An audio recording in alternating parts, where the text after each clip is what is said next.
Shalom, shalom frère, c'est Yacha, c'est le Jenim, j'espère que vous allez bien.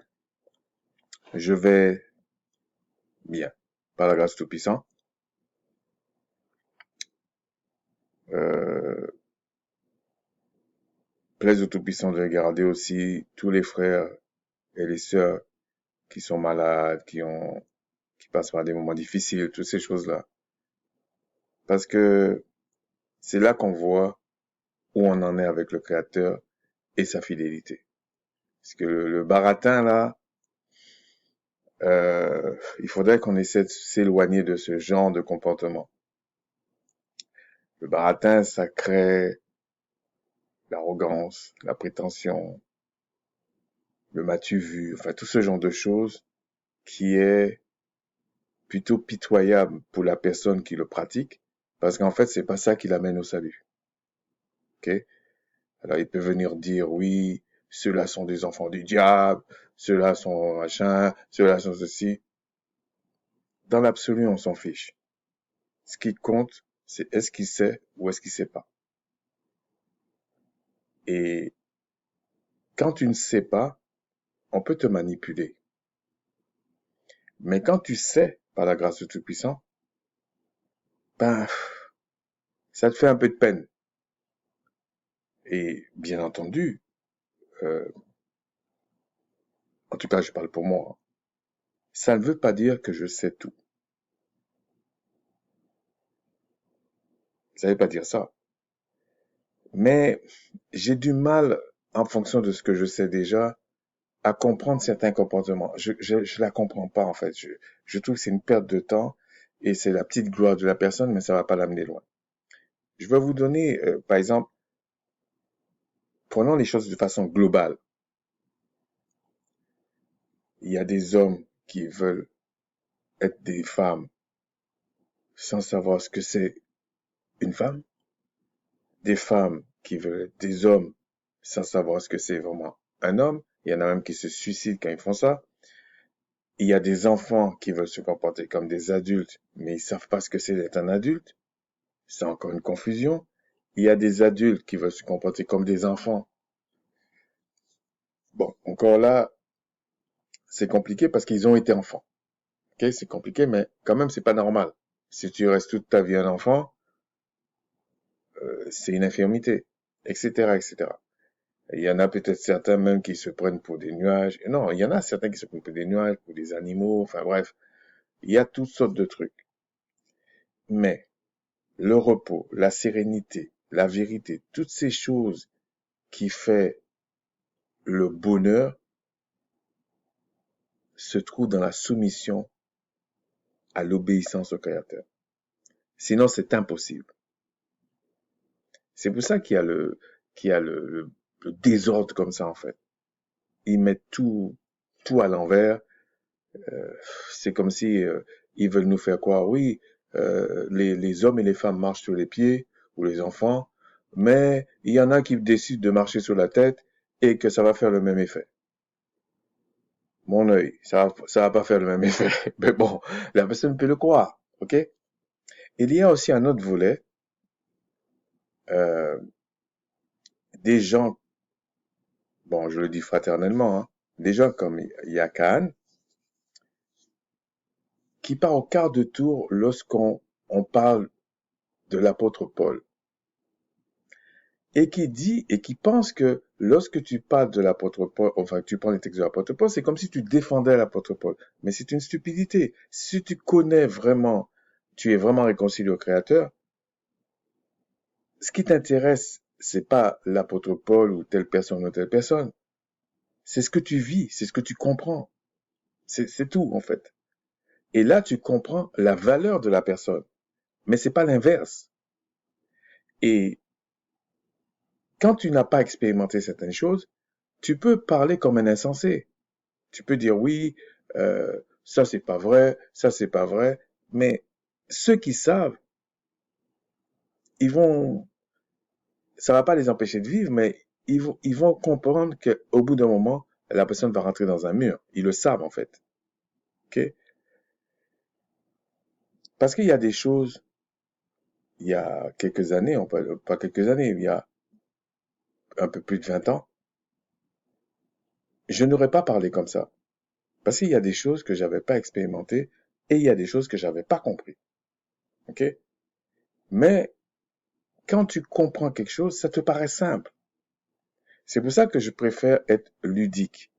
Quelqu'un, quand il a compris quelque chose, il peut simplifier les choses, les rendre plus accessibles par la grâce du Tout-Puissant.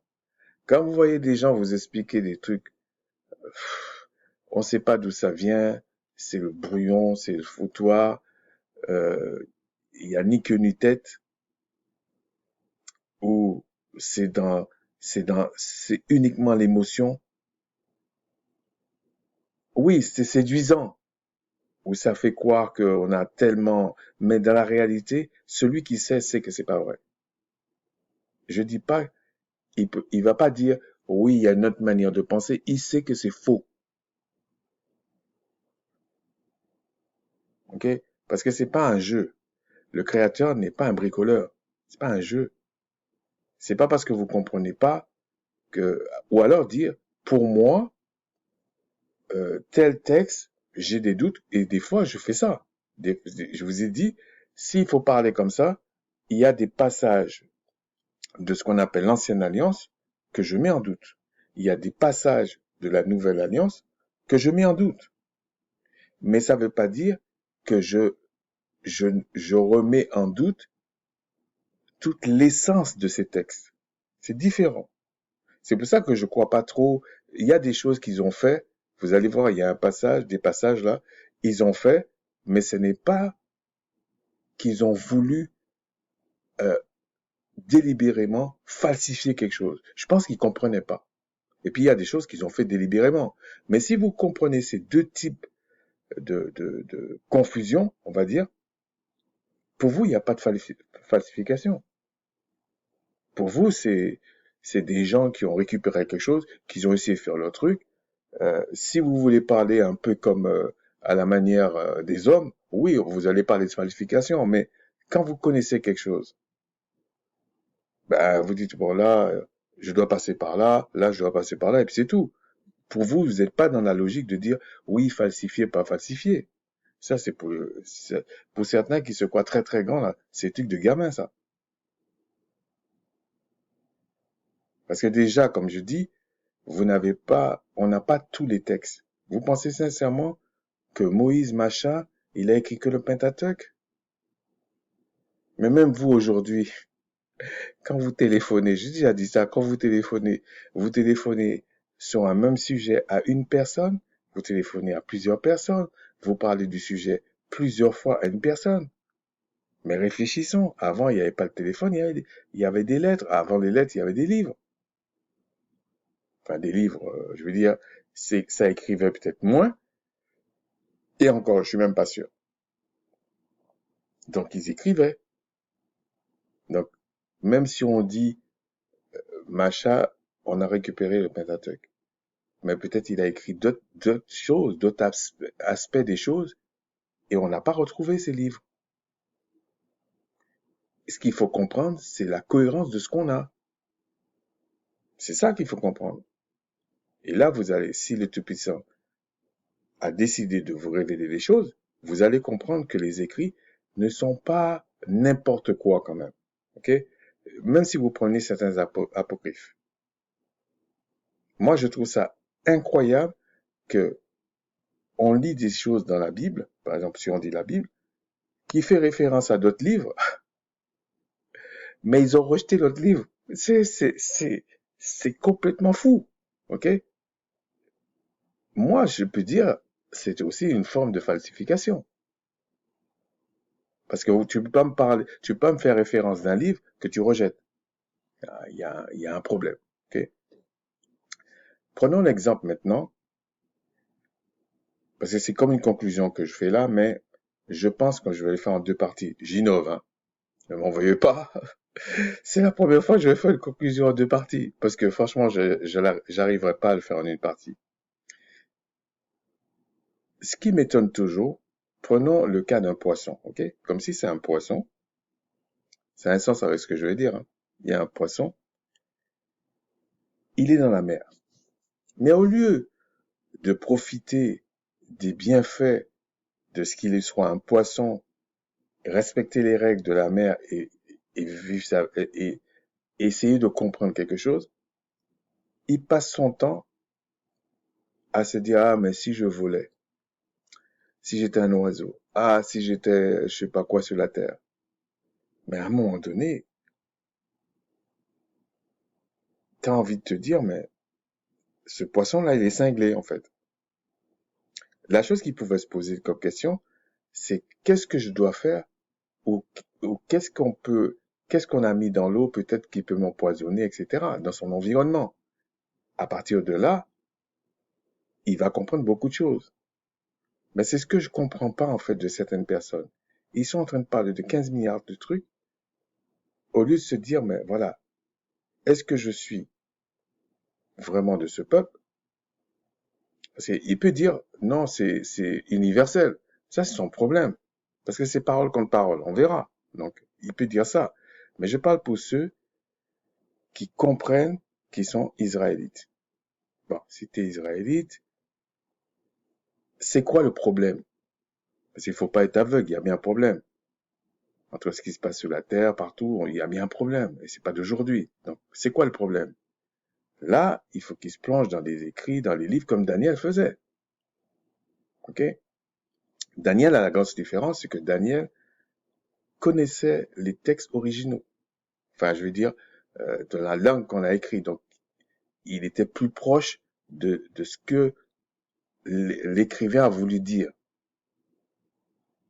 okay? Que l'auteur de cet écrit a voulu dire. Nous, entre-temps, c'est passé par des voyous, hein, il faut dire les choses comme elles sont, des voleurs, des menteurs, qui volent l'identité des gens, qui font toutes sortes de trucs, qui cherchent... bon, peut-être qu'ils ont cherché à falsifier par moment, mais c'est tellement grossier que j'ai du mal à appeler ça falsification. Et ils ont essayé de mettre ça dans leur langue. Ils ont, ils ont fait toutes sortes de trucs, comme si un homme terrestre, un homme animal, est capable de, comment dire, de tromper des êtres supérieurs à lui, qui sont, on va dire, des Elohim, des êtres célestes, ou dans le paradigme grec, romain, gréco-romain, des anges. Mais c'est de la folie, en fait. Il y en a même certains qui se sont dit, non, on va voler l'identité du peuple qui normalement avait les bénédictions. Mais vous voyez pas que c'est une dinguerie ce truc?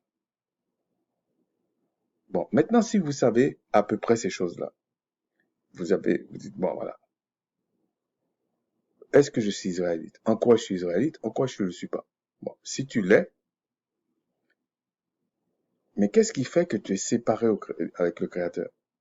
Parce que si tu n'étais pas séparé avec le Créateur, il y a plein de choses que tu aurais su. Si tu ne le sais pas, c'est que tu es séparé du Créateur.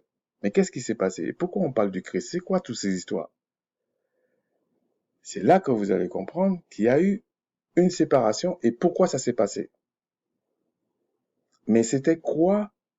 C'est quoi? Parce que les gens balancent malédiction, pas malédiction, malédiction, pas malédiction. Ils se sont même trouvés des malédictions là, il n'y en a pas. Par exemple, quand on dit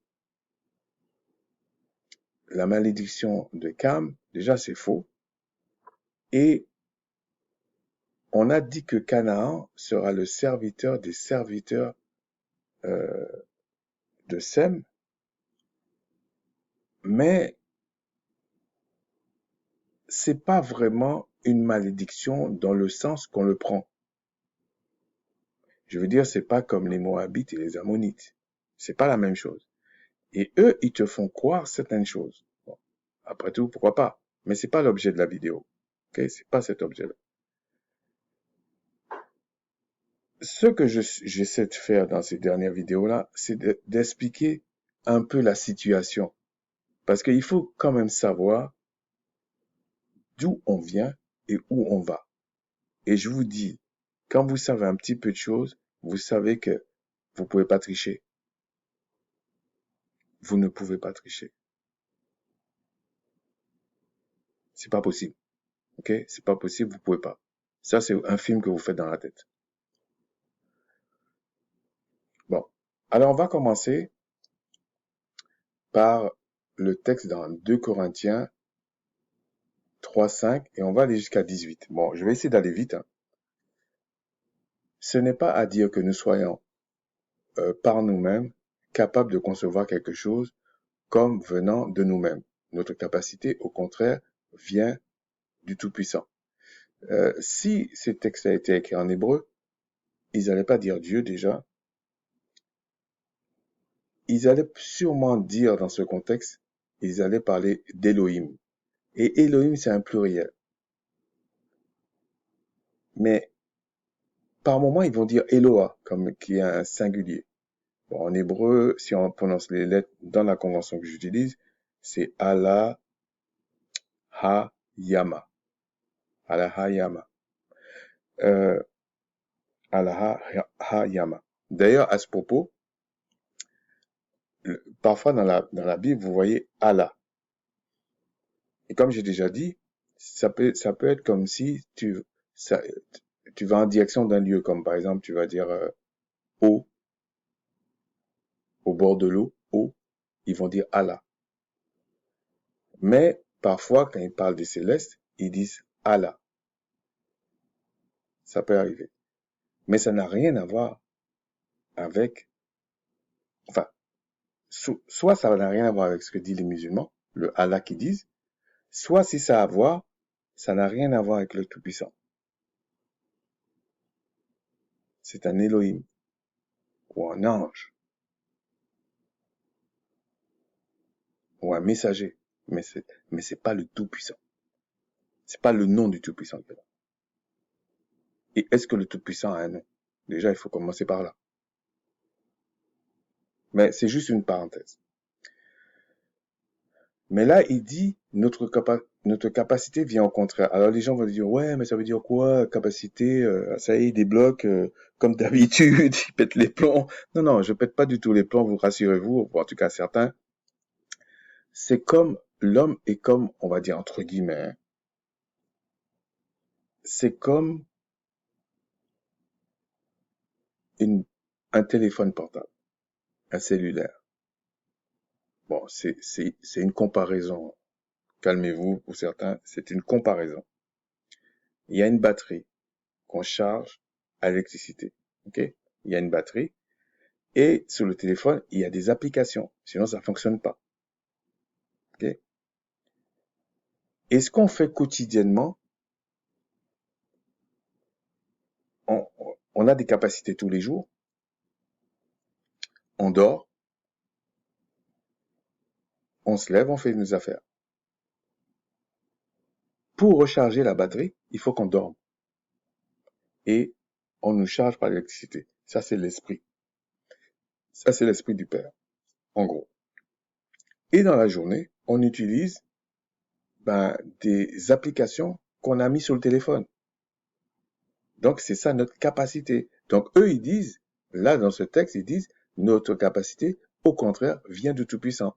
Mais il y a une raison pourquoi ils disent ça. Quand ils disent vient du Tout-Puissant, je vous dis, la capacité de tout ce qui existe vient du Tout-Puissant. Mais dans le contexte qu'ils sont en train de dire, ils parlent de quelque chose de bien précis qu'on va voir au fil de cette vidéo. Il nous a aussi rendus capables d'être ministres d'une nouvelle alliance. Donc, vous voyez, il précise déjà. Non de la lettre, mais de l'esprit, car la lettre tue, mais l'esprit vivifie. Bon, on va continuer pour expliquer ça. J'avais déjà expliqué ça dans une vidéo. Or, si le ministère de la mort, gravé par des lettres sur des pierres, a été glorieux au point que les fils d'Israël ne pouvaient fixer les regards sur le visage de Macha de Moïse, à cause de la gloire de son visage, bien que cette gloire fût passagère. Bon, déjà, voilà, par exemple, ça met une confusion, ministère de la mort. Ça met une confusion. Est-ce que le Père a donné à son peuple un ministère de la mort?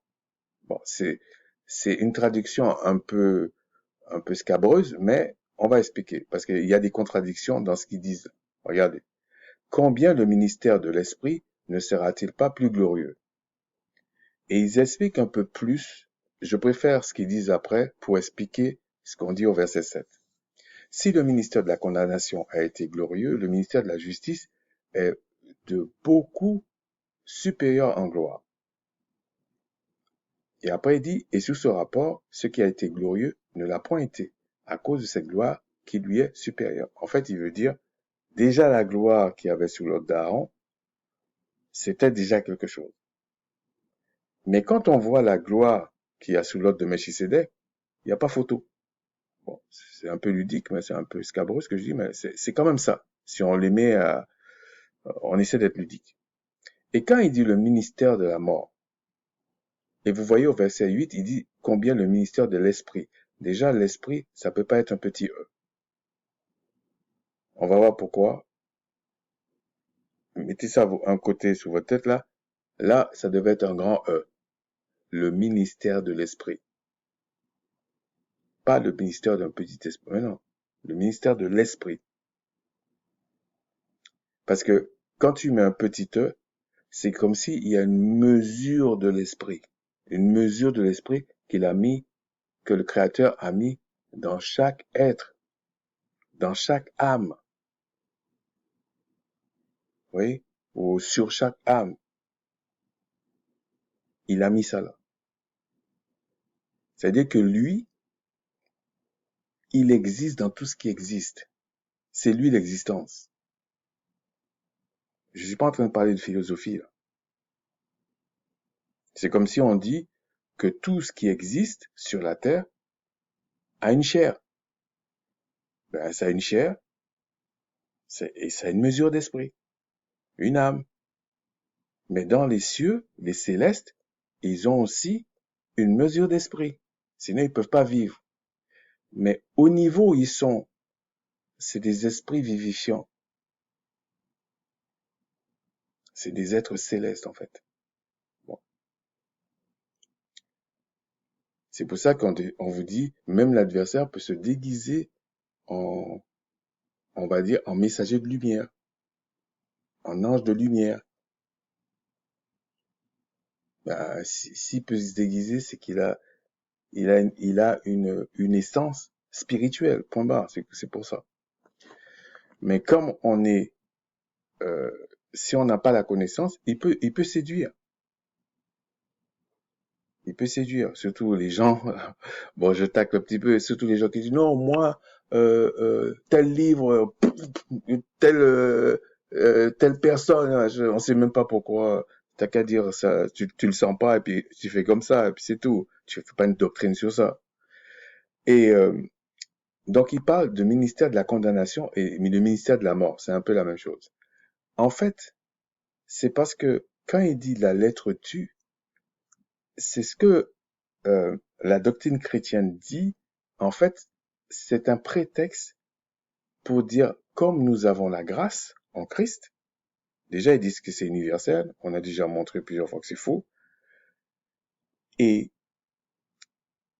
euh, comme ils disent que nous avons la grâce en le Christ, donc on s'en fout de la lettre en fait. Mais ça ne dit pas ça là. En fait, ils disent que si tu suis l'ordre d'Aaron, ce qu'ils appellent par moment la première alliance, on va voir si c'est vraiment une première alliance. La première alliance, si tu fais ça, à la fin, tu vas mourir. Parce que tu vas vivre 120 ans. C'est le Créateur qui l'a borné comme ça. 120 ans. En plus, les gens vont dire, ouais, mais, comment dire, l'histoire des alliances, là, c'est chipoté. Non, on va aller doucement, ok?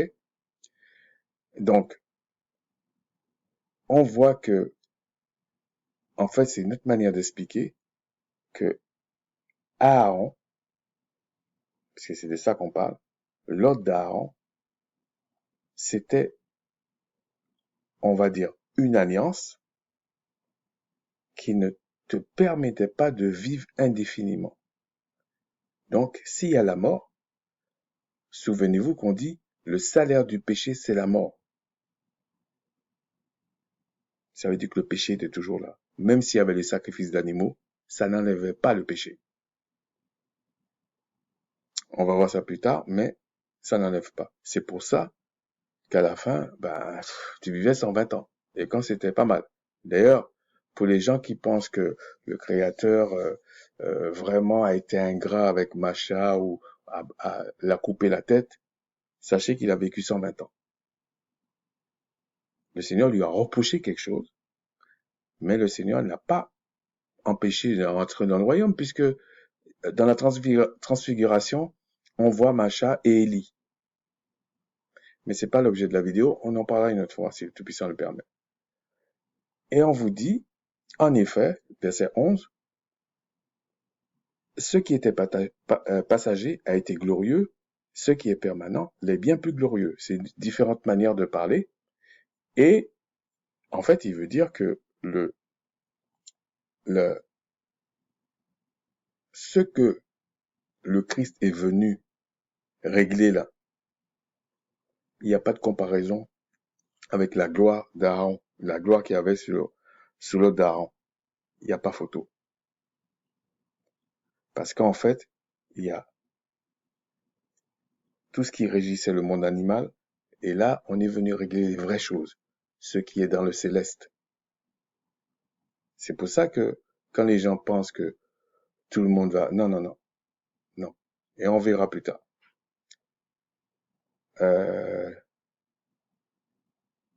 Attendez, parce que je veux pas tout lire là. Ouais. Regardez ici. Mais il dit, verset 11, mais lorsque les cœurs se convertissent au Seigneur, le voile est ôté. Ceux qui ont expérimenté les choses savent que c'est vrai. Ok? Donc, sauf que tu connais pas, tu vas dire, ouais, ce livre. Non, non, non. Or, le Seigneur, c'est l'Esprit. Et là où est l'Esprit du Seigneur, là est la liberté. Dans le contexte de ce texte, on parle du Christ. On devrait dire, or, le Seigneur, donc le Christ, c'est la mesure d'esprit qu'on a mis en lui. C'est quelque part, c'est une manifestation de l'esprit, okay? de l'esprit. On verra pourquoi je tiens à dire l'esprit pour bien comprendre certaines choses que le Christ disait. Or, là où est l'esprit du Seigneur, la mesure de l'esprit du Père qui est en le Christ, là est la liberté. Bien sûr, il y a des règles.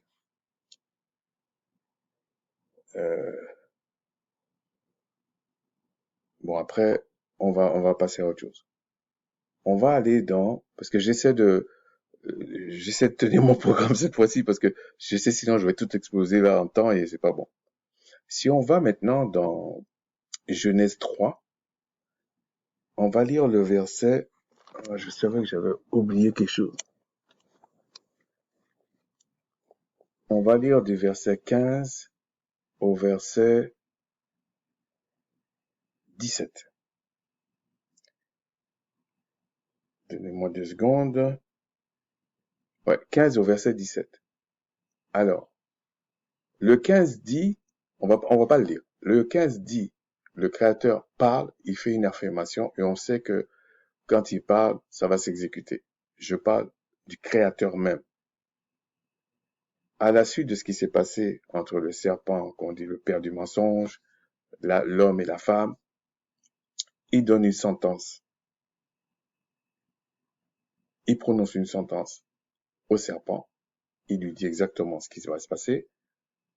Verset 16 pour la femme, verset 17, 18, même 19, il dit à l'homme, voilà ce qui va se passer. Ok? On est bien d'accord. Je vais essayer d'aller plus vite parce que j'ai fait un test et puis j'ai explosé le temps et je dis non, je vais aller plus vite.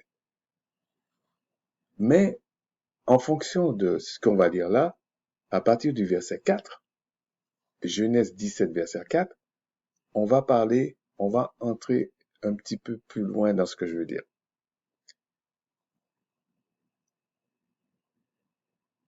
Maintenant, voilà ce qu'il dit. Voici mon alliance que je fais avec toi. Il parle à Abraham. Tu deviendras le père d'une multitude de nations. En parlant de nations, j'avais déjà fait un truc sur ça. On va dire à la française, là, goïm, goy, c'est nation. Quand il dit goïm, c'est les nations. Mais par moment, les tribus d'Israël étaient considérées comme des nations. C'est-à-dire, et même Israël, c'est une nation. C'est-à-dire qu'on peut très bien dire que Israël, c'est un goy. Que les tribus d'Israël, ce sont des goïms. Que les nations dans le monde, c'est des goïms. Quand si on prend un pays en particulier, on va dire c'est un goy. Mais ils ont développé tout un champ lexical religieux, enfin on va dire dans la religiosité, que ce soit judaïque ou catholique, que tout le monde a récupéré. Et ils vous font croire que lorsqu'on dit goïm, c'est forcément, c'est quelque chose qui est en dehors d'Israël. C'est pas forcément ça, c'est un mot. C'est comme païen, c'est pareil, c'est un mot. C'est-à-dire que lorsqu'on dit goïm, ça peut être ça peut être les tribus d'Israël, comme ça peut être les, les, les peuples de d'autres, enfin, en dehors d'Israël. Quand on dit un goy, par exemple une nation, ça peut être Israël, ça peut être les tribus, ça peut être les nations en dehors d'Israël. Donc, c'est pas parce que on dit goïm que tout de suite il faut dire ah, c'est en dehors d'Israël. Non, ça dépend du contexte. Et si vous allez lire les mots en hébreu, vous allez voir ça. C'est pour ça que j'ai du mal avec les personnes qui pensent que je dis pas qu'il faut apprendre l'hébreu. Je dis pas ça. Si tu n'as pas ce désir-là, ou le créateur t'a pas mis ça à cœur, tu laisses tomber. Mais au moins, de même que dans chaque langue, tu vas voir l'étymologie du mot, ben, normalement, tu fais l'effort parce que c'est accessible. Lorsque tu vois un mot, tu vas essayer d'étudier dans certains contextes. Tu vas comprendre. Si le Tout-Puissant le permet, bien sûr. La personne va comprendre. Donc, ici, on dit, voici mon alliance. Ah, le mot est lâché. On ne t'appellera plus Abraham, mais ton nom sera Abraham, car je te rends père d'une multitude de nations. Je te rends père d'une multitude de goïms.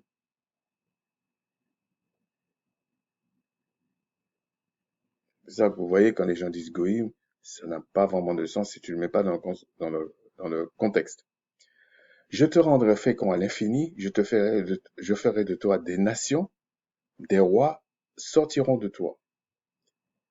Ça peut être des peuples, mais ça peut être les tribus d'Israël. Mais en tout cas, c'est marqué nation.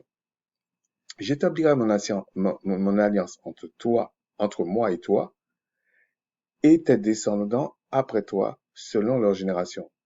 Ce sera une alliance perpétuelle en vertu de laquelle je serai, bon, je vais pas aller voir, mais je vous assure, c'est ton Elohim. Ton Elohim. Ça veut dire, c'est comme si on parle des êtres célestes.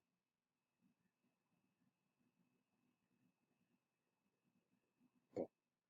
Et celui de ta postérité après toi. Sachez que quand le Christ dit, personne n'a vu le Père,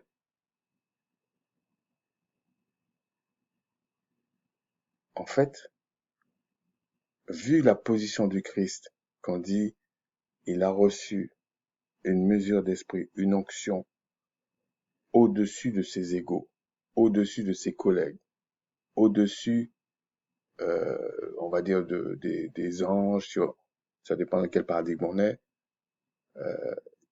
au-dessus des messagers. Lui-même, c'est un messager. Ok? Ça, ce que je voulais dire, c'est que le fait qu'on dit ça, ce que je voulais dire, c'est que on peut pas s'adresser au Créateur directement. Et si le Créateur s'approche pas, même dans l'ancienne alliance, s'il s'approche pas, tu peux pas t'approcher de lui. C'est pas une question de nouvelle alliance. Non. Même l'ancienne alliance, c'était comme ça. C'est pour ça que partout où vous voyez Dieu, machin, l'éternel, tout ça, c'était des messagers.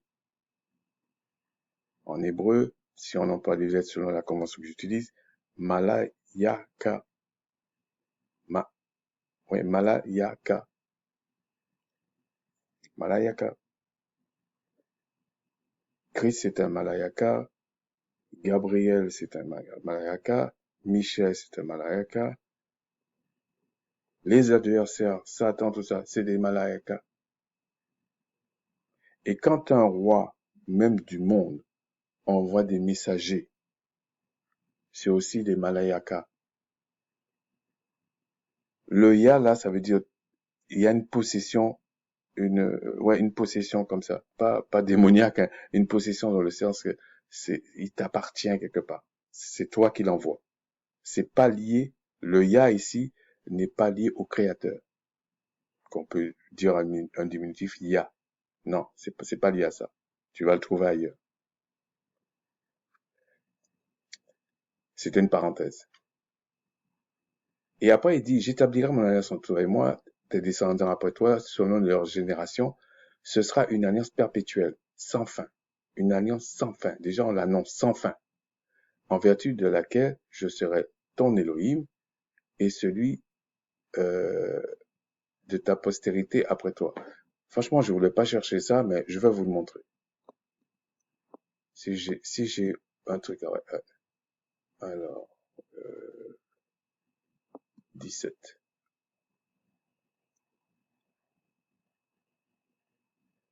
Je voulais pas faire ce petit écart-là parce que ça va m'exploser mon temps. Alors, mais je vais vous le montrer quand même.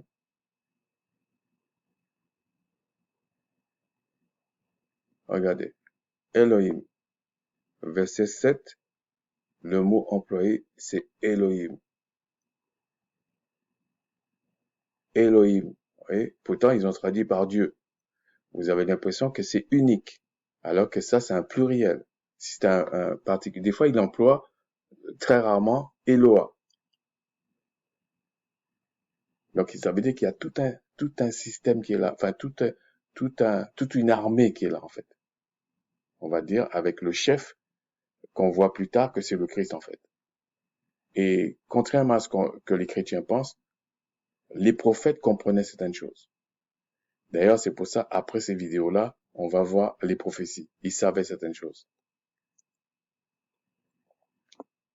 C'est eux qui pensent que la science vient que de chez eux, que les autres savaient rien, que le Créateur, en fait, était ingrat avec les autres avant, et puis eux, en dérespectant toutes les lois du Créateur, le Créateur leur dit toute la science. Mais ils sont malades, pour certains. C'est incroyable. Alors, ici, c'est pourquoi j'ai pris ce passage-là. J'aurais pu continuer parce qu'il parle de la circoncision qui est un signe de l'alliance. Ce n'est pas l'alliance, mais on parle de l'alliance.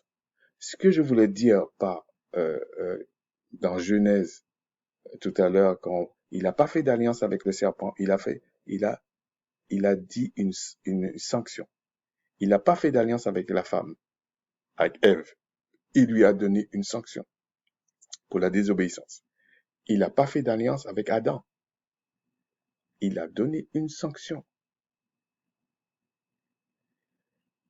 Au moment où il parle d'alliance, c'est avec Abraham. Là, il parle d'alliance et il explique que c'est perpétuel.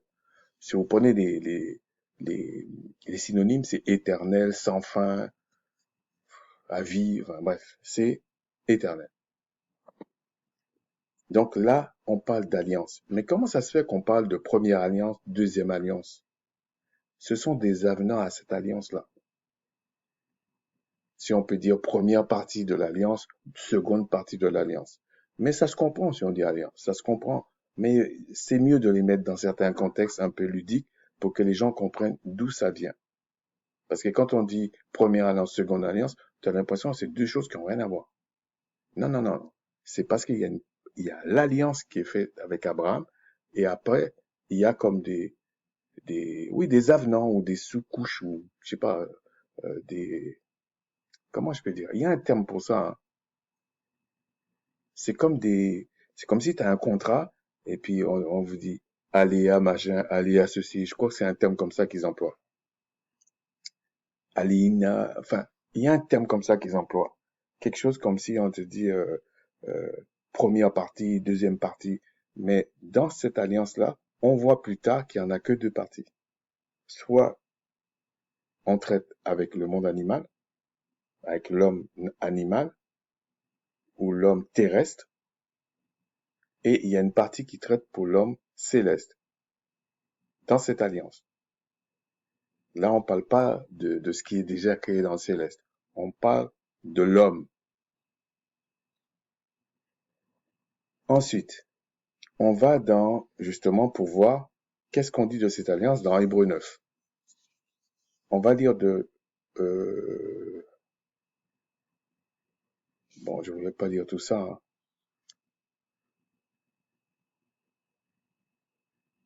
Ouais, on va peut-être aller jusqu'à 15, mais c'est pas sûr. C'est pas sûr qu'on va aller jusqu'à 15. En tout cas, 9, 11 à 15, mais peut-être je vais sauter un petit peu. Mais Christ, Hébreux 9, 11. Mais Christ est venu comme souverain sacrificateur des biens à venir. Bon, là, il fait référence à ce qui se passait, qui était une image sous l'ordre d'Aaron. C'était une image. Des choses qui sont pas faites de main d'homme. C'est-à-dire le vrai temple, le vrai tabernacle, les vraies choses.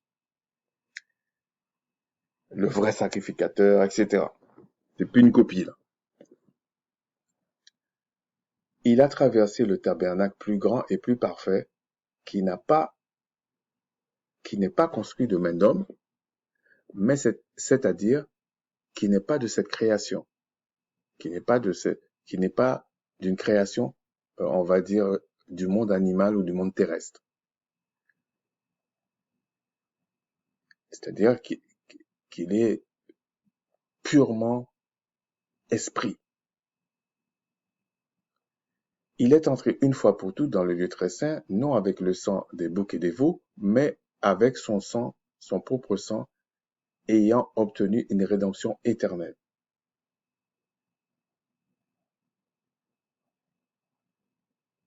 Puisque là, si vous voulez, on est dans le ministère. En fait, il fait la différence entre le ministère euh, de la condamnation ou de la mort, comme ils ont dit, par rapport au ministère, euh, on va dire, en esprit. C'est deux choses différentes. Mais ce qu'il faut comprendre aussi quand il dit ça, en fait, il veut dire il y avait un ministère euh, passager et un ministère perpétuel, éternel, pas perpétuel, éternel en fait. Et le sang de l'animal qui porte l'âme ne peut pas racheter un supérieur. C'est un supérieur qui peut racheter un inférieur. C'est comme ça. Et ce qu'il faut rajouter dans Christ, en fait, à propos de Christ, c'est que c'était tellement grave qu'il fallait le chef pour venir vers ça. Et il fallait racheter le genre humain. Si on prend comme ça, le genre humain, mais précisément Israël, les Israélites. Donc le Christ, lui, il était dans sa gloire. Il a une onction au-dessus de tous les autres messagers. Il est le chef. Mais on va voir comment il est le chef en fait. Et là, il y a un problème dans son peuple. Il vient racheter son peuple. Donc, c'est un esprit vivifiant qui était là, qui a quitté sa gloire. On lui a formé un corps. Qui a formé un corps? Le Père. C'est pas lui qui se formait un corps. Mais c'est le même Christ qui était dans les cieux avec son âme là, qui a quitté sa gloire, qui est venu avec un corps de chair. Et le corps de chair, c'est comme, entre guillemets, c'est comme vous prenez un guerrier qui a une armure et puis un guerrier qui n'a pas d'armure. Ben, il a laissé son armure, mais c'est toujours le même et il est venu sans armure, prendre des coups. Voilà, il est venu faire ça parce que il s'est rabaissé en fait. Il a quitté sa gloire. Mais comme lui, il était, il était, il était quand même d'un certain rang, il péchait pas. Et ça devait être terrible de combattre ça.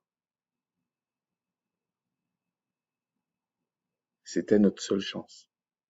Pour les gens qui pensent que le Créateur fait du bricolage, c'était notre seule chance, si on peut parler de chance. C'est pour ça que quand j'entends les gens, ils envoient des choses à droite, à gauche, des trucs comme ça, et ça me fait encore plus mal quand je vois, c'est des Israélites, en tout cas, je pense que c'est des Israélites, ça me fait mal en fait, parce que j'ai jamais vu un concentré d'idiotie par moment.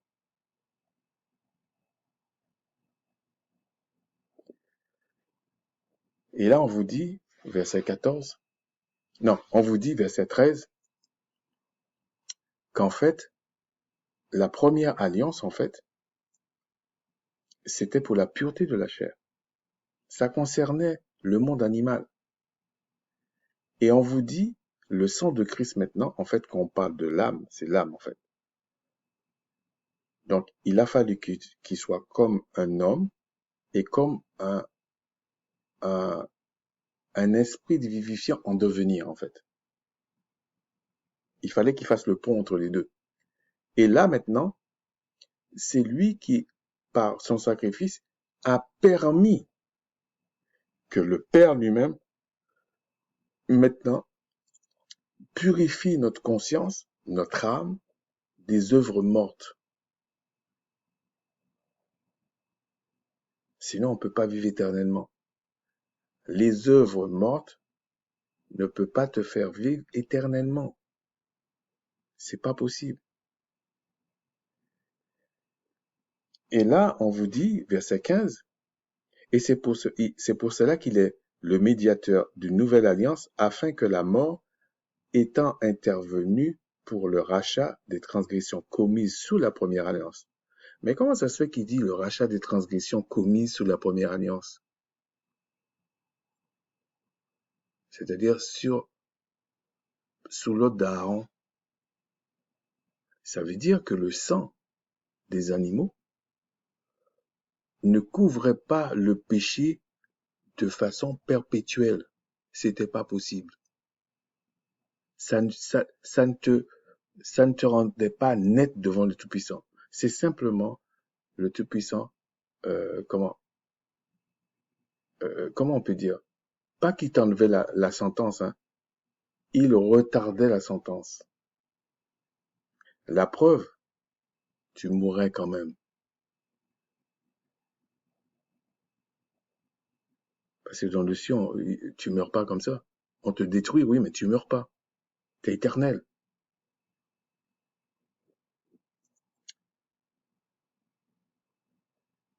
Ceux qui ont été appelés reçoivent l'héritage éternel de ceux qui leur a été promis. Ce qui a été promis, c'est dans l'exercice de la première alliance. On leur a permis ça. On leur a promis ça. Et en fait, pour être tout à fait clair, on leur a promis ça dans l'alliance avec Abraham. C'est ça qu'on leur a promis. La perpétuité. Perpétuelle. Alors les gens vont dire, ouais, mais c'était aussi... On peut le prendre comme ça, hein, parce que souvent le Créateur fait ça. Il te dit un truc, et puis quand il zoome, il t'explique. Il t'explique vraiment le détail. C'est-à-dire que si quelqu'un essaie de regarder pour essayer de voler la connaissance, il l'aura pas. Il va voir comme ça, mais il n'a pas d'explication. Donc oui, on peut dire de père en fils, on va dire comme ça. C'est de génération en génération. Mais ça, c'est pour le monde animal. Ça, c'est pour le terrestre. Mais dans la réalité, c'est que l'alliance, déjà, même si on prend Abraham, s'il fait une alliance perpétuelle avec Abraham, ça veut dire Abraham ne peut pas mourir. Pourtant, Abraham est mort physiquement. Ça veut dire quoi? Donc, il avait prévu quelque chose de meilleur pour Abraham et sa descendance. Et dans sa descendance, là, dans sa postérité, il y a encore une élection. Le Créateur fait toujours ça. Il fait toujours ça. C'est pas d'aujourd'hui, en fait. Il n'y a rien de nouveau, là.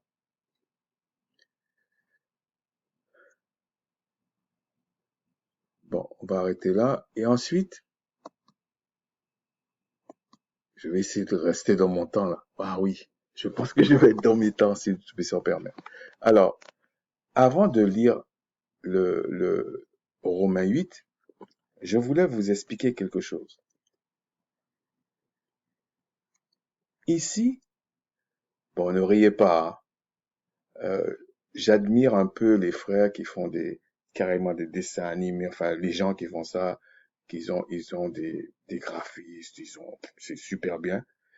Je trouve ça bien, hein, c'est pas ça. C'est que la chose enfin, pour ma part, je mets 2 bémols, mais ça veut pas dire si je pouvais le faire, je l'aurais fait. Ça prend trop de temps, j'ai pas le temps pour ça. Euh, la première chose, c'est que lorsque tu euh, fais les images, les gens captent les images au lieu de capter ce que tu es en train de dire et les obliger à aller vérifier les choses. Ok? C'est-à-dire que si vous prenez quelqu'un, par exemple, vous dessinez un messager pour illustrer ce que vous faites, il va croire que les messagers sont vraiment comme tu les montres, alors que c'est une image, c'est une représentation que tu as fait pour illustrer tes affaires. C'est là je mettrai le petit bémol. Et la deuxième chose, c'est que euh, bon, ça prend du temps. À la limite, c'est pas ça le problème. On peut payer quelqu'un, il va le faire, hein. Mais il y a aussi le fait que euh,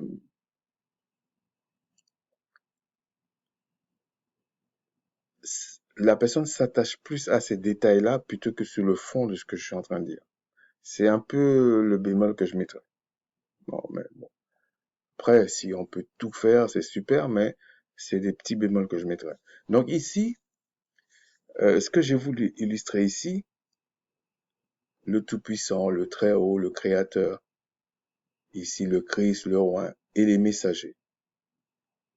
Je les ai pas mis dans un ordre hiérarchique particulier, à part le Tout-Puissant, le Christ et les autres. Parce que j'ai fait allusion au fait que le Christ, qui est aussi un messager, il a une onction au-dessus de ses égaux. Bon, même les égaux, euh, c'est en nature qu'on dit les égaux. Mais la version c'est des anges ou des messagers, c'est bien aussi. Ou la version de ses collègues. Mais ici, parmi les messagers, là, ça va vous surprendre, il y a Satan dedans. Ah oui, il y a tout ce qu'on appelle les adversaires dedans. Et ici, et là, je parle aussi bien de Satan ici, enfin l'illustration, que de Michael, Uriel, Gabriel, enfin bref, tout cela. Mais je ne parle pas comment ça fonctionne là. Et le Père, enfin, le Créateur. Pour le Christ, c'est le Père. Pour certains, là, c'est le Père, mais pas pour tous. Mais ici, le Tout-Puissant, ce serait, pour l'illustrer, ce serait l'Esprit. Un peu comme, euh, enfin, j'allais vous montrer ça, mais ça va me faire encore perdre du temps, mais bon, c'est pas grave. Un peu comme quelqu'un qui dit, fais-moi voir le vent. Alors, comment tu vas lui montrer le vent? Tu vas lui dire, Ben, tu vois les feuilles qui bougent là-bas, ou l'arbre qui bouge, qui penche là, ben ça ça veut dire qu'il y a du vent. Quelqu'un d'autre va dire, mais comment tu expliques la vie? Ben, ou comment tu sais que la personne respire ou la personne vit, etc. Pas respirer, parce que la respirer, tu peux mettre la main sur la poitrine, tu vas voir, mais la vie, ben, tu vas dire, ben, il s'est levé, ou quand il dort, il respire, j'entends sa respiration, ou quand il fait telle chose, je vois. Donc, ça veut dire qu'il vit. Je veux dire, de façon terrestre, il vit. Mais tu peux pas lui montrer la vie. Tu peux lui montrer que une représentation de la vie. Pareil, une représentation du vent, ou en tout cas, une manifestation du vent, une manifestation de la vie. Mais, mais tu le vois pas, en fait. C'est comme, par exemple, euh, pour la pensée, c'est la même chose. Tu le vois pas. Tu peux rêver, tu peux euh, imaginer comme si c'est comme une pensée, comme une parole. Oui, mais tu ne le vois pas, la pensée. Tu vois que la manifestation de la pensée, à n'importe quel niveau où tu le prends. Donc, je dis ça pour que vous compreniez bien certains passages des écrits, que peut-être certains pensent que c'est fait comme ça. Donc, il y a l'esprit, il y a le roi et il y a les messagers. Ensuite, si on va un petit peu plus loin, euh, je vais le faire comme ça. Ça aussi, bon, l'esprit, c'est le créateur. Mais dans cet esprit-là, tout ce qui existe, tout ce qui peut être manifesté est en lui. Et rien ne peut être manifesté sans son esprit. C'est-à-dire qu'il met son esprit dans tout et ça se manifeste. Donc, l'esprit même, en lui, il y a la vie et la mort. Il y a le oui et le non, il y a le bien et le mal, le masculin et le féminin, il y a, qu'est-ce que j'ai, la sagesse, il y a, il y a la folie, il y a tout. Il y a euh, le repos et il y a le tourment. Il y a tout, tout ce qui peut exister. Il y a la vérité, il y a le mensonge, il y a tout. Sans l'esprit, rien ne se manifeste. Rien. Ça paraît complètement fou. Et encore là, tout ce qu'on peut imaginer, c'est peut-être pas tout ce qu'il y a dans l'esprit, dans le créateur. C'est peut-être pas tout. C'est-à-dire que s'il nous dit tout comme ça, on va disjoncter. Même ceux qui vont dire, ouais, moi je suis le meilleur, il va disjoncter direct. Parce que ça va être une folie pour lui, il va devenir fou. La tête va partir. Bon. Et par exemple, quand on dit le père du mensonge, le père du mensonge, c'est le diable, c'est l'adversaire.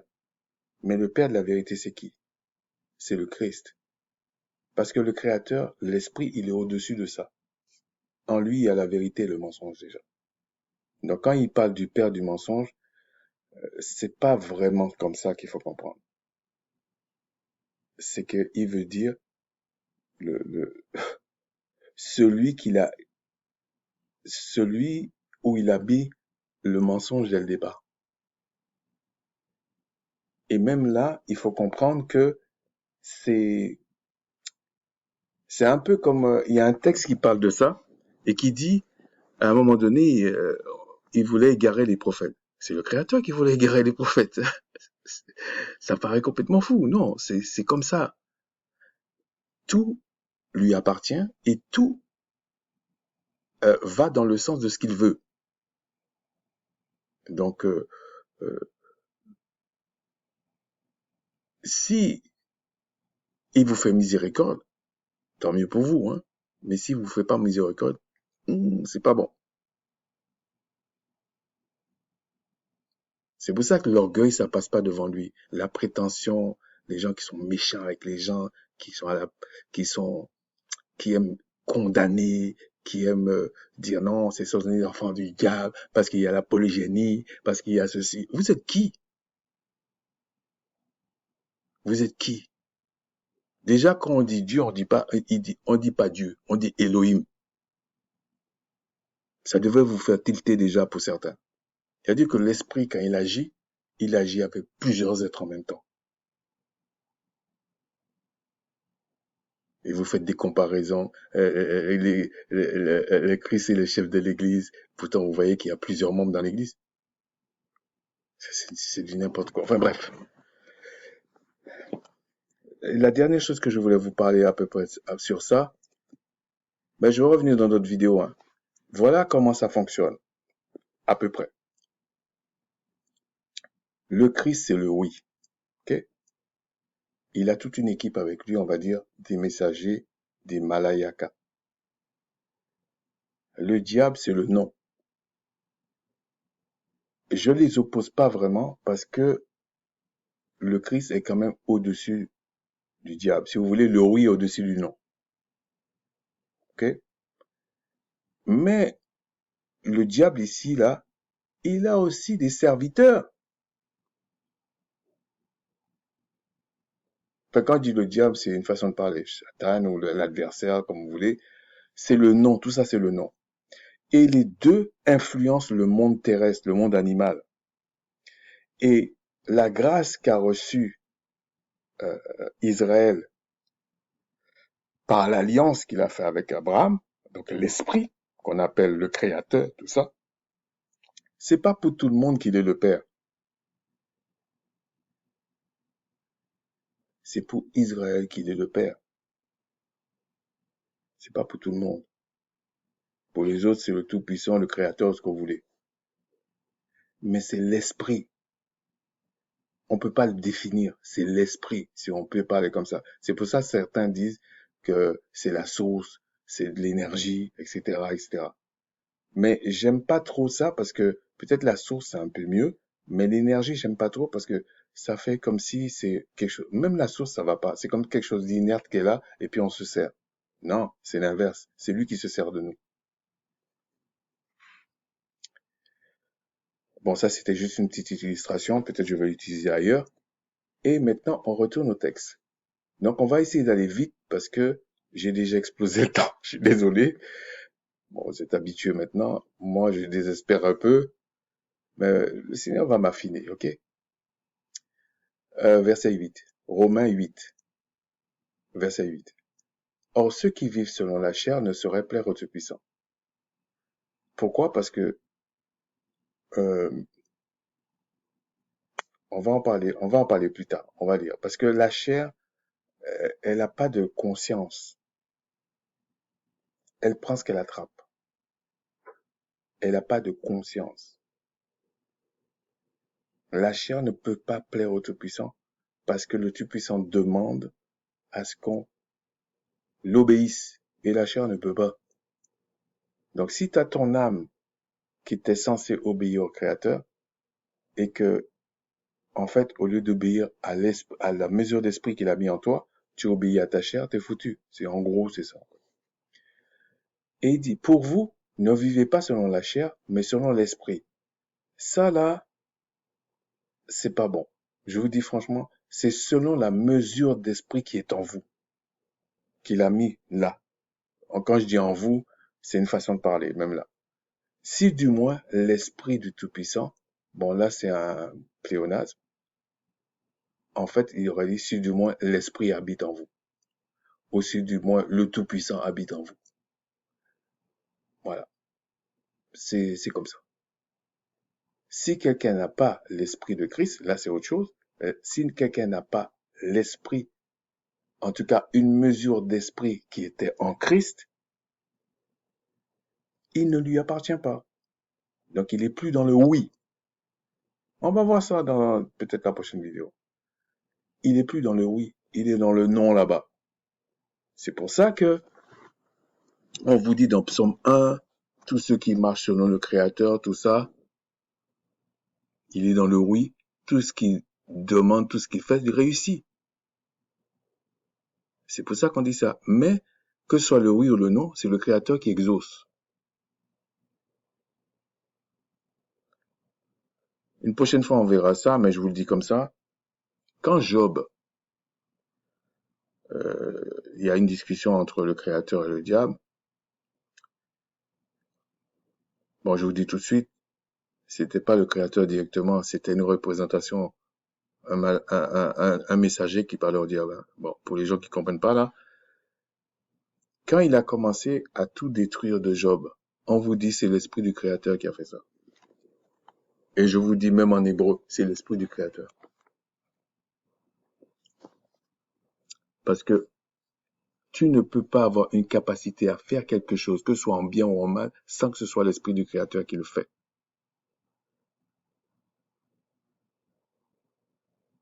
Bon, avant de me sauter dessus, vérifiez par vous-même, travaillez ça, demandez au Tout-Puissant.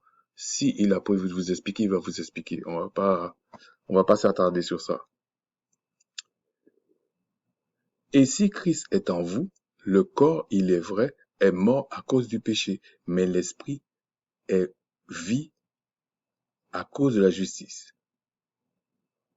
En fait, ce qui veut dire, c'est plus le corps qui va vous diriger, c'est plus la chair, c'est plus votre âme, il est pas déchu. C'est pour ça que quand Christ a dit il faut naître de nouveau, en fait, c'est une manière de ne plus dépendre de la chair comme ça. Même si vous êtes dans un corps.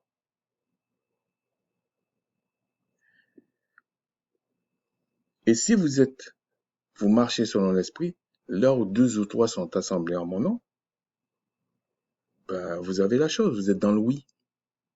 Et vous êtes plus fort encore. Mais vous n'êtes pas obligé d'être à plusieurs, mais euh, c'est une façon de communier. Et même, vous n'êtes même pas obligé de communier de corps, comme les gens pensent là. Mais il faut pas, si vous voulez, ça peut arriver. Un peu comme quelqu'un, on a vu avec le Christ, mais ça arrive, la personne peut être à des milliers de kilomètres. Tu pries, la personne est guérie là-bas. Il peut y avoir quelque chose qui se passe en esprit. Bon, il y a des gens qui aiment ce genre d'histoire là, mais c'est vrai, c'est pourtant vrai. Vous combattez pour la personne de l'autre côté. Ce n'est pas des blagues. C'est pas une question de, de Pierre, Paul, machin, tout ça. Ça, c'est les bases. Ça, c'est les fondations. Sinon, vous comprenez pas le reste. Donc, respectez ces gens-là au moins. Ou respectez ces écrits-là, étudiez-les. Sinon, le baratin, là, ça sert à rien, en fait. Alors, et regardez, verset 14. Regardez, si vous vivez selon la chair, verset 13, vous mourrez. Mais si par l'esprit vous faites mourir les actions du corps, vous vivrez. Ben ouais, parce que la chair, de toute façon, elle est inerte. Oui, elle vit à cause du sang, oui, mais elle est inerte d'un point de vue spirituel. C'est parce que l'esprit est tellement grand que vous avez l'illusion que la chair vit. Mais la chair ne vit pas. Si vous vivez, non, parce qu'il dit après, verset 14, car tous ceux qui sont conduits par l'Esprit du Tout-Puissant sont fils du Tout-Puissant. Bon, on va pas expliquer ça, c'est clair. Si vous n'avez point reçu un esprit de servitude, si vous n'avez point reçu ça c'est le côté négatif, pour être encore dans la crainte, mais si vous avez l'esprit d'adoption, donc il parle des mesures d'esprit et, comment on peut dire, l'onction. L'onction donne la teneur de ce que le Père a mis, parce que tout est en lui. Par lequel nous crions Abba, Père. Bon, Abba, ça veut dire Père. Hein. L'Esprit lui-même rend témoignage à notre esprit, en fait, l'esprit, grand E, rend témoignage à notre âme par la mesure d'esprit qu'il a mis en nous, que nous sommes enfants de l'esprit, enfants du Tout-Puissant, enfants du Créateur, etc. Et là, il dit, or, si nous sommes enfants, nous sommes aussi héritiers. Héritiers de l'esprit, héritiers du Tout-Puissant. Là, vous comprenez mieux un peu héritier. Et co-héritiers de Christ. Donc, en fait, il vous fait comprendre, c'est le oui qui est en Christ, vous êtes co-héritiers. Si toutefois nous souffrons avec lui, afin de glorifier avec lui. Bon, là, il parle vraiment de l'Église primitive, mais ça peut nous arriver parce qu'on a des choix à faire et le Créateur nous montre la puissance qu'on a de sortir du péché. Sinon, tu peux pas. Le salaire du péché, c'est la mort. Adam et Ève sont morts. Le salaire du péché, c'est la mort. Dans l'ordre d'Aaron, on mourrait après 120 ans. Le salaire du péché, c'est la mort. Le Créateur, c'est pas une blague, c'est très précis. Le problème du péché, c'est réglé en Christ. Point barre. Le oui là-bas, c'est éternel. Le reste, non. Non, non, non, c'est comme ça.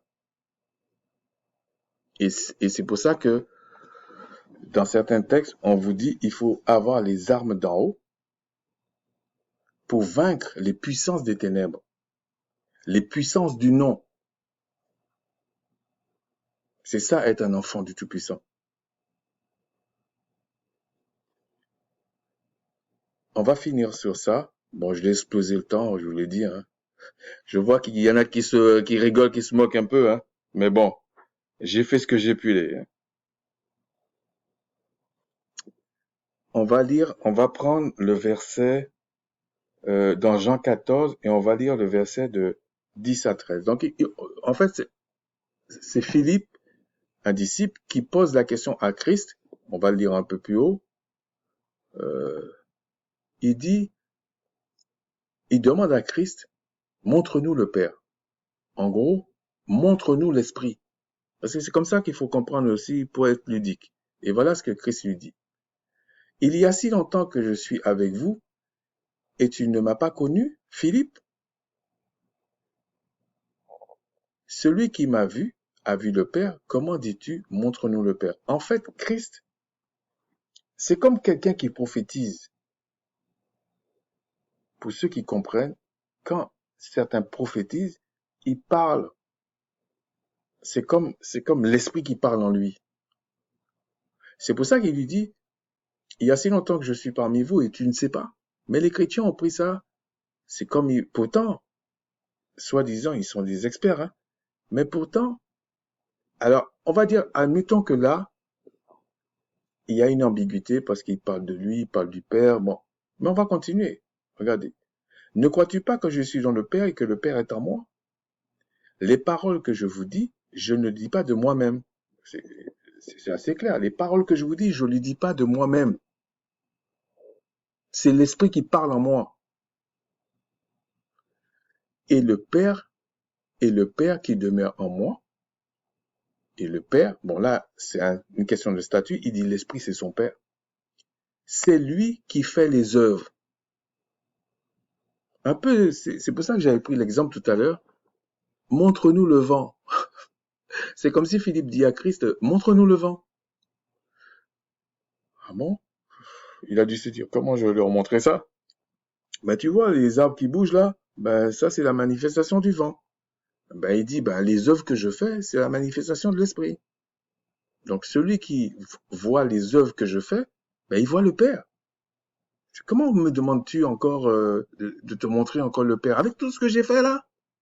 Et Nicodème lui avait dit, Rabbi, non, avec tout ce que tu fais là, t'es forcément sorti du Père.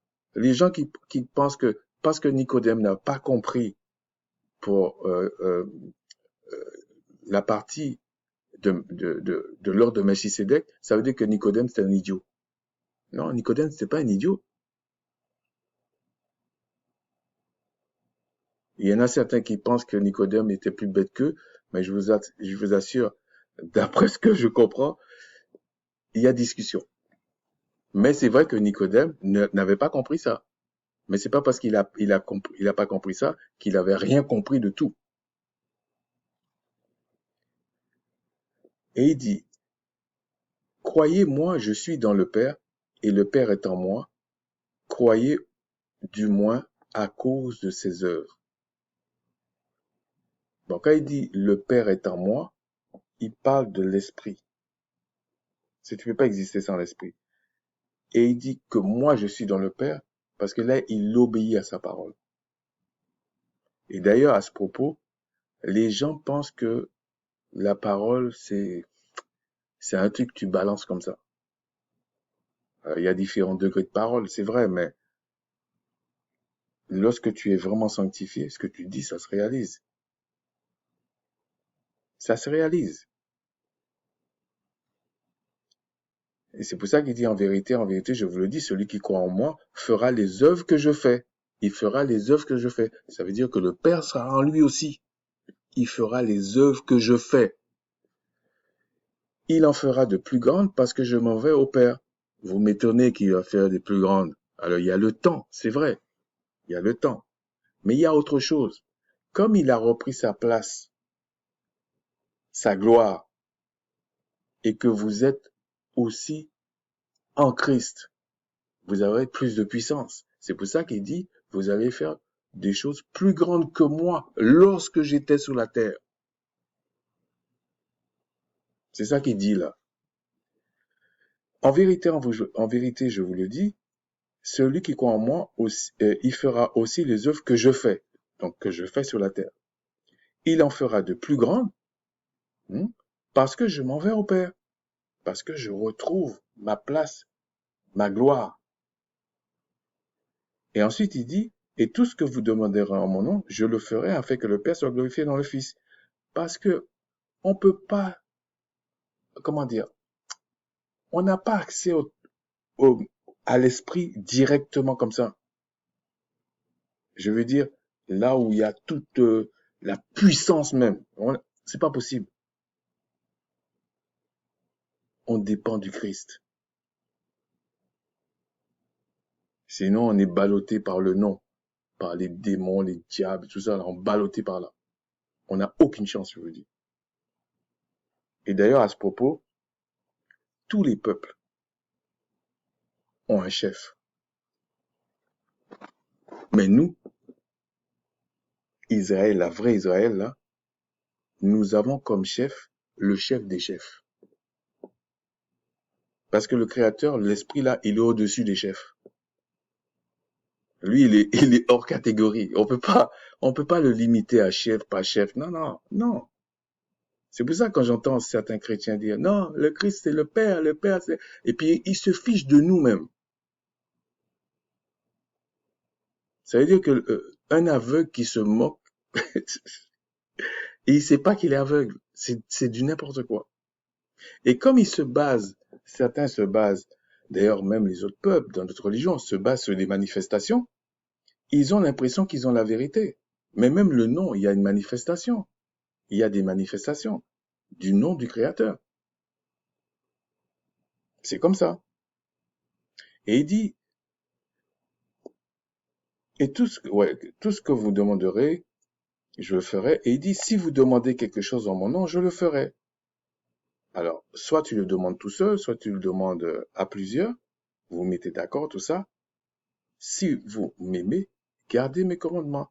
Et moi, je prierai le Père et vous donnera un autre consolateur afin qu'il demeure éternellement avec vous, l'Esprit de vérité, que le monde ne peut recevoir parce qu'il ne le voit point et ne le connaît point. Mais vous, vous le connaissez car il demeure avec vous et il sera en vous. Je ne vous laisserai pas orphelin, je viendrai à vous. Mais il y en a certains qui ont pris orphelin, ça veut dire Christ est le Père. Mais non, mais non. Quand on dit orphelin, c'est que je ne vais pas vous abandonner. Ce que j'ai dit, je vais le faire. OK? Il y a des gens qui vont dire, ouais, machin, tout ça. Moi, je sais de quoi je parle. C'est pas, moi, je suis pas en train, sous cet aspect-là, je suis pas en train comment dire, euh, c'est pas spéculer, hein. Oui, je suis pas en train de dire c'est à peu près ça, c'est à peu près pas ça. Je suis en train de vous dire des choses que j'ai expérimentées, que j'expérimente depuis des années. Faut arrêter.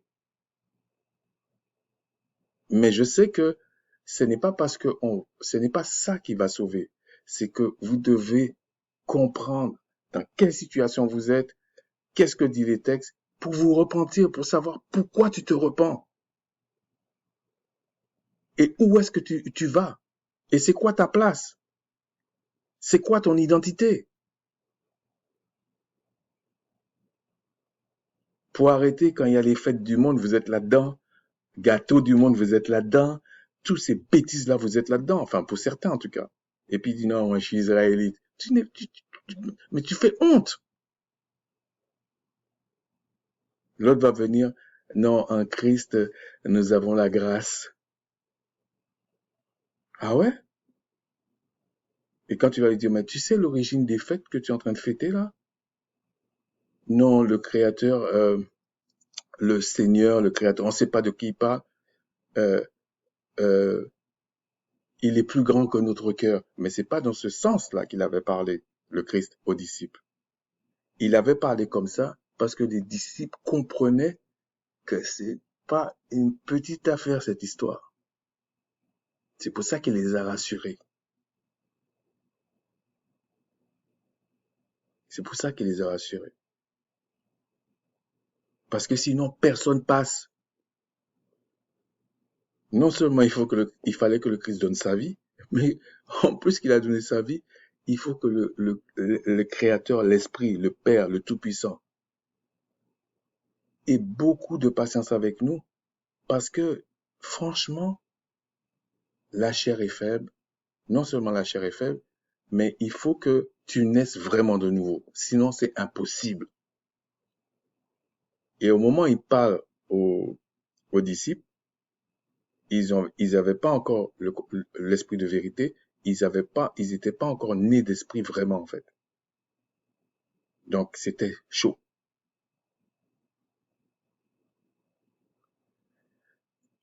Donc, pour finir avec ça, quand il dit, et moi, je prierai le Père. Je vous ai dit, vous pouvez pas accéder directement au Père. Personne n'a vu le Père comme, si ce n'est le Fils, comme il dit. Il n'a pas menti.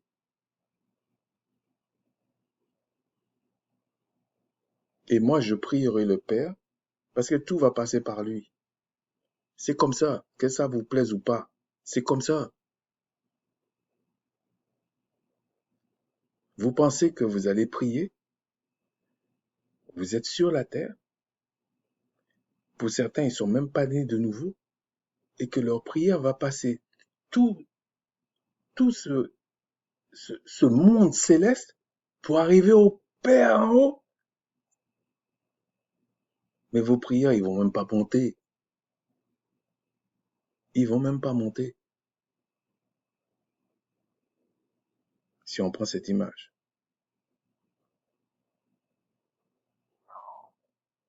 En fait, comme la parole dit, c'est la vie de Christ qui est en nous. En fait, c'est lui qui mérite la vie, en fait. La vie éternelle. Donc, si tu crois en la vie éternelle et que tu es conscient de la réalité, tu ne mérites pas la vie éternelle. Donc, c'est pour ça qu'on dit t'es co-héritier. Mais pas dans le sens que tu penses. C'est dans le sens de Christ à nous. Il partage avec nous. C'est pour ça qu'il dit, je n'ai pas honte de dire que vous êtes mes amis. Enfin bref, on va continuer la suite. Euh, donc c'était ça, l'homme naturel, l'homme animal, l'homme terrestre avec le céleste. Et c'est ça qu'on appelle la nouvelle alliance. C'est le passage de, du terrestre au céleste, mais c'est surtout le passage, euh, comment je peux dire, de la nouvelle naissance. C'est ça et ça passe par la repentance. C'est pour ça qu'il est dit, sans connaissance, Mon peuple périt. Mais la connaissance, c'est une accumulation de plusieurs choses. Elle peut être, non, pas elle peut. Elle est intellectuelle, elle est historique, elle est aussi spirituelle. Vous pouvez pas, quand on dit spirituel, c'est pas la mode de certains chrétiens, là, c'est pas ça. C'est l'esprit. Si vous voulez, l'esprit de vérité passe par le oui. L'esprit du mensonge passe par le non, qui est Satan. Mais le oui est plus fort que le non. C'est comme ça que le Créateur l'a mis. Et si tu es dans le oui, ça veut dire que tu marches par l'esprit du Père, par l'esprit du Créateur, qui passe par le Christ. Et il y a toute une équipe qui travaille pour ça. Et ils n'ont pas un manque de puissance. C'est un peu à l'image de quand le roi de Perse, le chef de Perse, dans Daniel, a empêché que le messager qu'on avait envoyé à Daniel lui réponde. Et il a fallu que un des chefs du peuple, un des chefs, pas le chef, Michael, vienne. Ça a duré 21 jours. Mais quand ça durait trop, quand Michael est venu, il n'y a pas photo. Ça dégage. La puissance est trop forte.